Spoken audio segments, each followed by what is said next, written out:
Hello दोस्तों, मैं नील Kumar study with Anil Kumar में आप सभी का स्वागत करता हूं। आइए आज हम सभी कक्षा 10 के प्रश्नावली 5.1 करने वाले हैं और यह प्रश्नावली है समानांतर श्रेणी 5 और इसके 5.1 करेंगे हम लोग।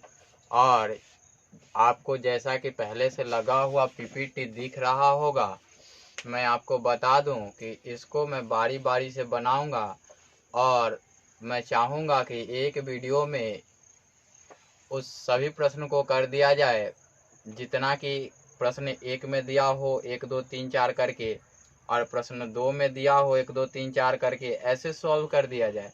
अगर ज़्यादा लंबा वीडियो होगा, लंबी वीडियो हुई तो मैं उसको पार्ट वाइज तोड़ के डाल दूंगा आप सभी के लिए। तो आइए देखते हैं प्रश्न संख्या 1 मैं पढ़ूं तो लिखा हुआ है, निम्नलिखित स्थितियों में से किन स्थितियों में संबंध संख्या की सूची एपी में है और क्यों, है ना। नंबर 1 दिया हुआ है तो मैं लिखूं 1 नंबर हल। 1 नंबर का 1 नंबर है हल। दिया क्या गया है, प्रत्येक किलोमीटर के बाद का टैक्सी का किराया, जबकि प्रथम किलोमीटर के लिए किराया 15 रुपया है और प्रत्येक अतिरिक्त किलोमीटर के लिए 8 रुपया किराया है। तो दिया है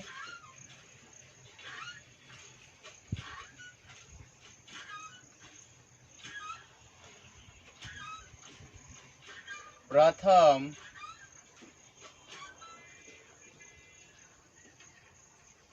किलोमीटर का किराया बराबर 15 रुपया। और क्या दिया गया है, दिया गया है कि प्रत्येक अतिरिक्त किलोमीटर के लिए किराया, प्रत्येक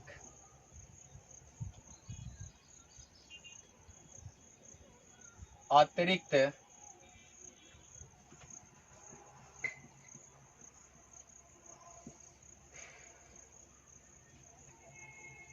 किलोमीटर के लिए किराया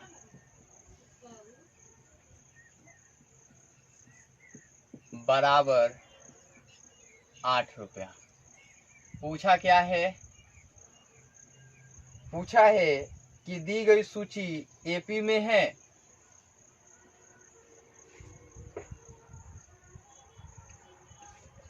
क्या दी गई सूची एपी में है।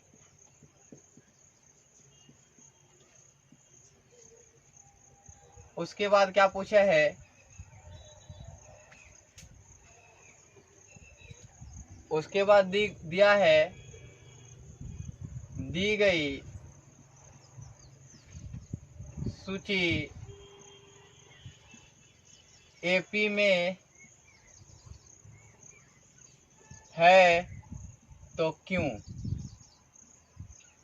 है ना। या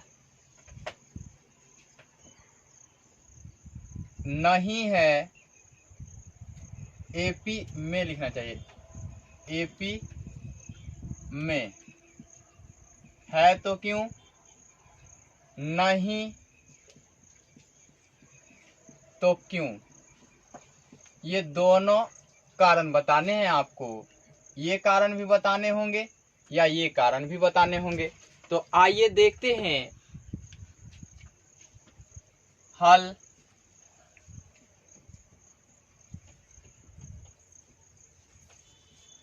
दी गई सूची से, दी गई सूची क्या है, प्रथम किलोमीटर का किराया, है ना। प्रथम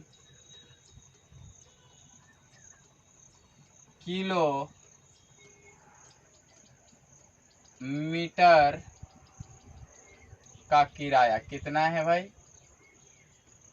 तो ये है 15 रुपया। कह रहा है प्रत्येक किलोमीटर में, तो दूसरे किलोमीटर का किराया बराबर क्या होगा? प्रथम किलोमीटर का किराया अतिरिक्त किराया, है ना। तो प्रथम किलोमीटर का किराया 15 रुपया है और अतिरिक्त किराया कितना है? 8 रुपये है। 8 रुपये हैं, तो ये टोटली कितने होंगे? 23 रुपये होंगे।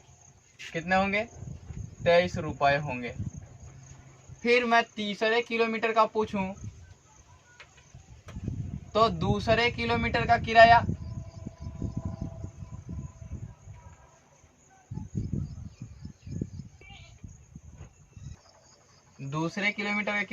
प्लस अतिरिक्त किलोमीटर के लिए किराया, है ना। तो ये हो जाएंगे 31 रुपीज। ठीक है। अब तीसरे किलोमीटर का, तीसरे के बाद चौथे किलोमीटर का किराया। चौथे किलोमीटर का किराया बराबर तीसरे किलोमीटर का किराया प्लस अतिरिक्त किराया, है ना।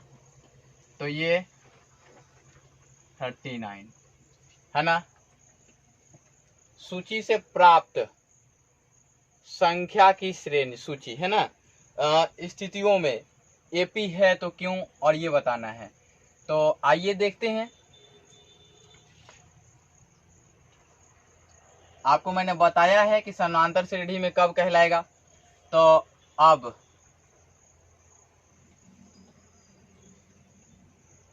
सूची, ये प्रश्न केवल और केवल मुझे लगता है कि आपके अंडरस्टैंडिंग को डेवलप करने के लिए है। एग्जाम में इससे प्रश्न नहीं पूछे जाते हैं, है ना। ये अंडरस्टैंडिंग डेवलप करते हैं। सूची से प्राप्त संख्या श्रेणी।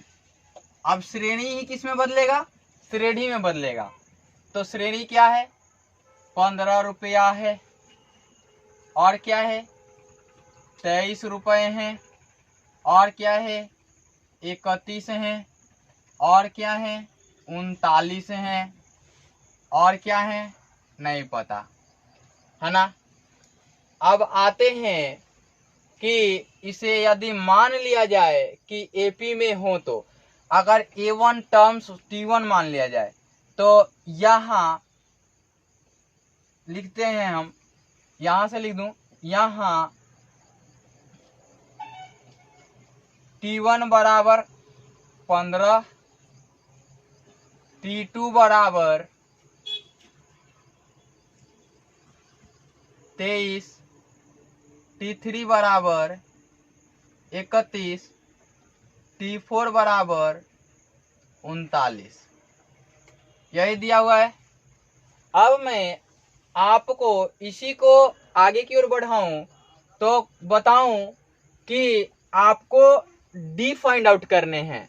यदि T1 T2 बराबर हैं कि नहीं, तो आइए फिर टाइम नोट डाउन। फिर T2 माइनस T1 बराबर कितने हैं? 23 हैं, माइनस 15 है, equal to 8 rupees. T3 minus T2 करूंगा तो 31 माइनस 23, इससे भी आप पाएंगे कि ये भी 8 रुपए हैं। T4 माइनस T3 करेंगे तो 39 माइनस 31 इक्वल टू 8 रुपए हैं। तो ये वाले चीज बराबर हैं। यहां T2 माइनस T1 बराबर हैं T3 माइनस T2 के, और T4 माइनस T3 भी बराबर हैं। आपको दिख गया। अब ये दो लगातार टर्म्स के बराबर हों तो क्या कर सकते हैं, चूंकि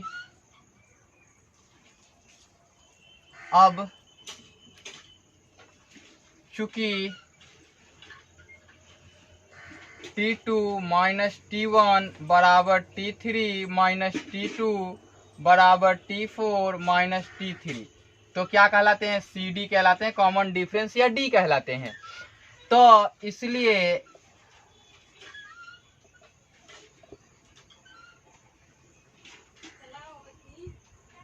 15, 23, 31, 39,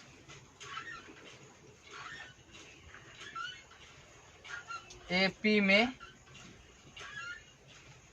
हैं।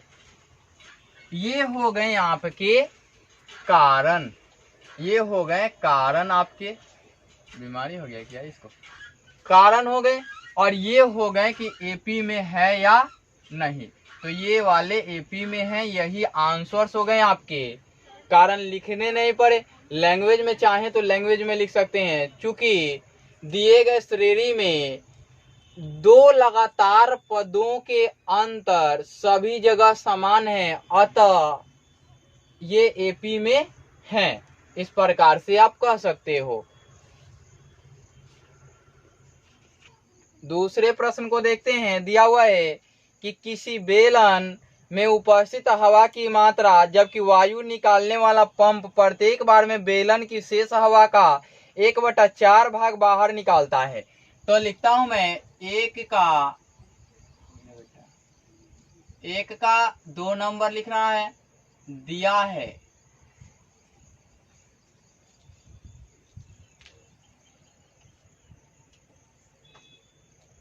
पंप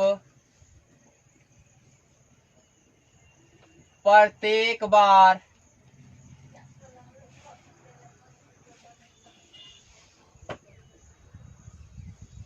बेलनाकार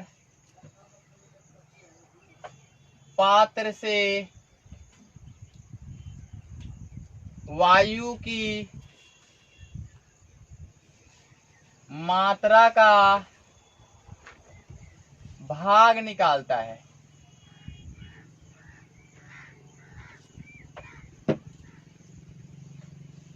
बराबर 1/4, इतना खाली कर देता है। और पात्र कैसा है, तो पात्र दिया हुआ है कि बेलनाकार है ना। पात्र दिया हुआ है तो कहता है कि क्या दिया गया इससे प्राप्त सूची, है ना, क्या प्राप्त सूची से श्रेणी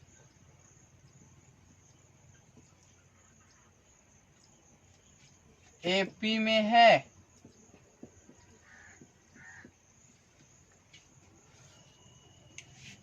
और है तो क्यों, यही मैं लिख देता हूं दूसरे तरीका से, ताकि आपको वेराइटीज ऑफ लैंग्वेज आए बनाने में, ठीक है ना।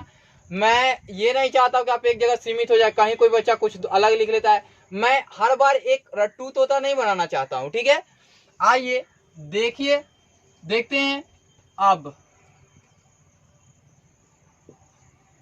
मैंने लिखा प्रत्येक बार प्रत्येक बार बेलनाकार पात्र से वायु की मात्रा लिखनी चाहिए थी मुझे। वायु की मात्रा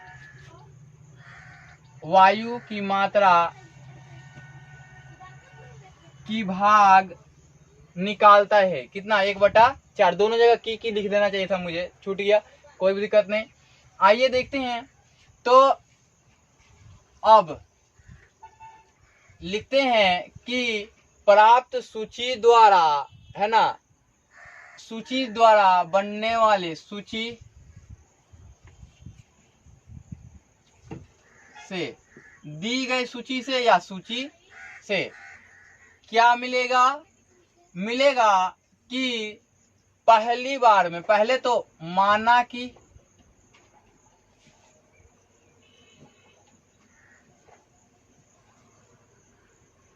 बेलनाकार पात्र में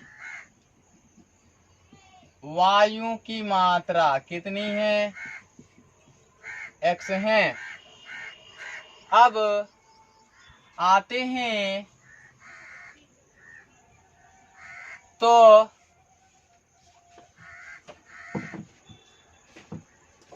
पहली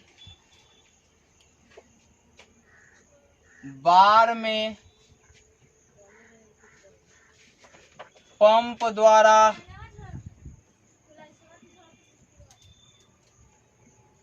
निकाली गई वायु की मात्रा क्या दिया हुआ है? दिया हुआ है कि 1/4 भाग, यानी कि x माइनस x का 1/4, तो यानी कि 1/4 इतना होगा।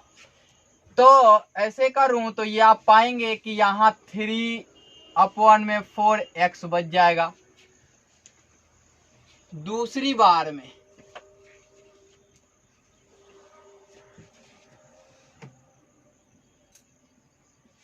पंप द्वारा निकाली गई वायु की मात्रा बराबर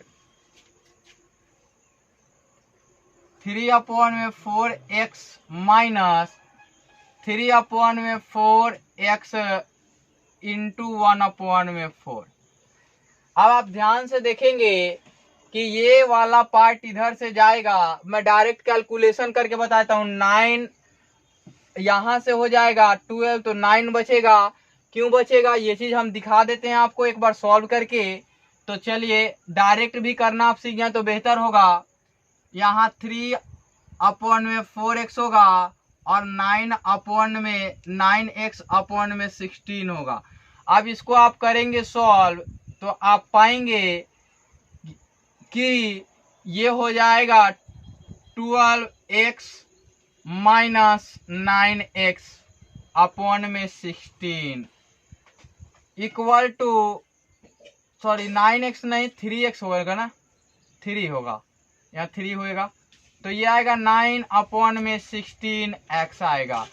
अब देखिए यहाँ 3 था तो 3 3 का 9, यहाँ 16 हो गया। फिर देखिएगा एक टर्म्स बनेगा। और तीसरी बार में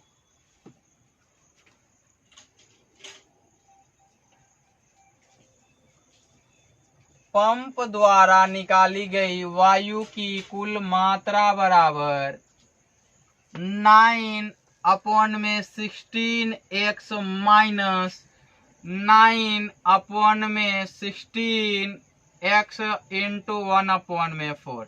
अब ये जानते हैं कितना होगा? ये होगा 27/64।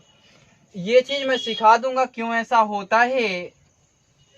यहां से करूं तो 9/16x आएंगे। आप लोग ध्यान से देखिए इधर, यहां आप देख रहे होंगे कि ये कितना है, तो ये आएंगे 9/64x आएंगे।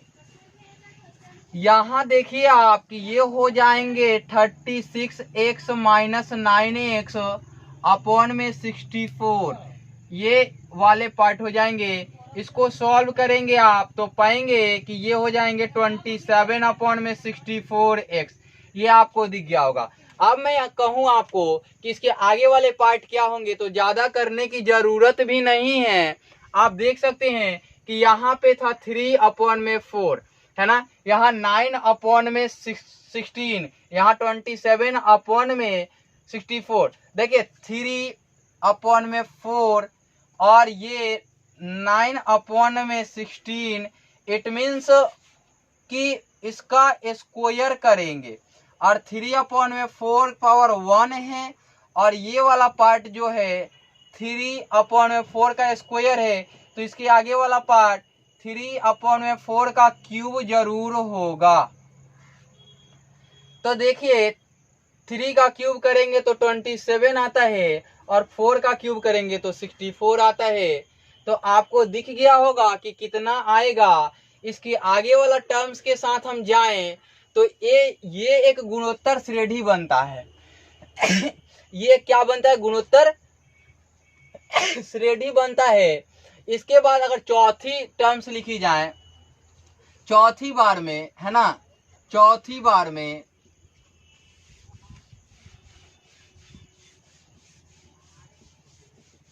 निकाली गई वायु की मात्रा निकली हो तो 27/64x माइनस 27/64x इंटू 1/4 करेंगे। तो मैंने आपको बताया कि डायरेक्ट इसका क्यूब करेंगे तो 81 आएंगे और 256x आएंगे। क्योंकि ये क्या है? ये है 3/4 का पावर 4 चौथी बार में। तो इसका 4 करेंगे तो 27 का 3 से गुणा करेंगे तो 81 आएगा और 64 का 4 से गुणा करेंगे तो 4 चौका 16 और 6 चौका 24 एक 25 256 आता है। अब पांचवी बार निकालने जाएंगे तो पावर 5 कर देंगे। आप सीधे सीधे निकालते जाएंगे। मैं आपको बताऊं कि यहाँ प्राप्त श्रेणी है ना, यहाँ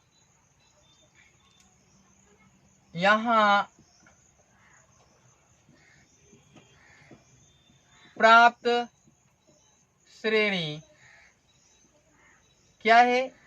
वो जो श्रेणी प्राप्त हुआ वो 3/4x कमा ये वाला 9/16x, ये वाला तीसरा टर्म जो होगा 27/64x, ये वाला जो टर्म्स है वो 81/256x और डॉट डॉट डॉट जहाँ तक जाएंगे वहाँ तक मिलेगा आपको।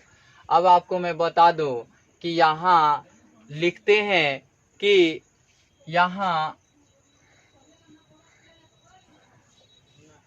है ना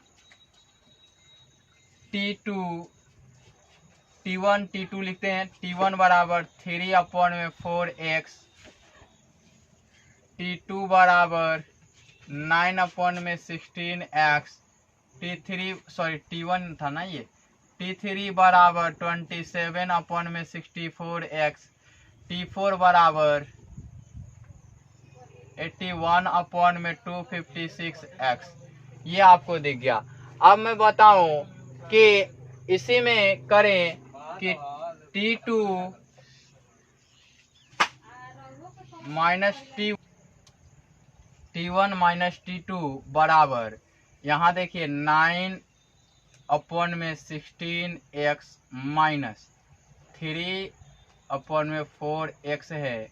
इसको सब्ट्रैक्ट करेंगे तो ये वाले टर्म्स आपको मिलेंगे कि 16 और ये 9x माइनस में 12x इक्वल टू ये वाला पाएंगे आप -3/16x और T3 माइनस T2 करें आप तो क्या पाएंगे कि 27/64x माइनस 9/16x। इसको करेंगे तो 64 LCM होंगे और इसको करेंगे तो 27x होंगे और इसको करें तो 36x हो जाएंगे और यहाँ से आप पाएंगे -9/16x। अब दो ही टर्म्स निकालने के बाद पता चल गए कि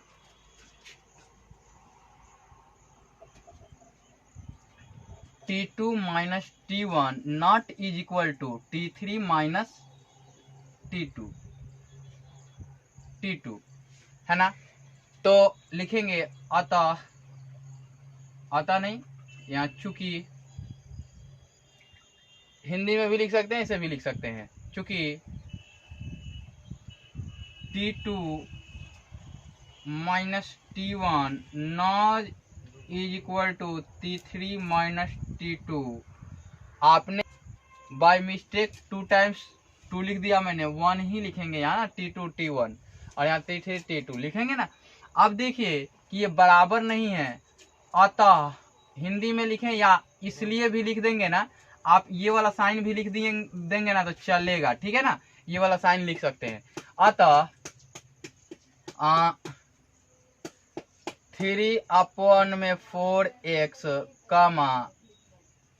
9/16x, 27/64x, 21/56x AP में नहीं है। इस प्रकार से दूसरा प्रश्न भी क्लियर होता है। और आप सभी को मैं 2 प्रश्न और भी आगे की ओर पढ़ा दूंगा और फिर दूसरा वीडियो वो उसके लिए मिल जाएंगे।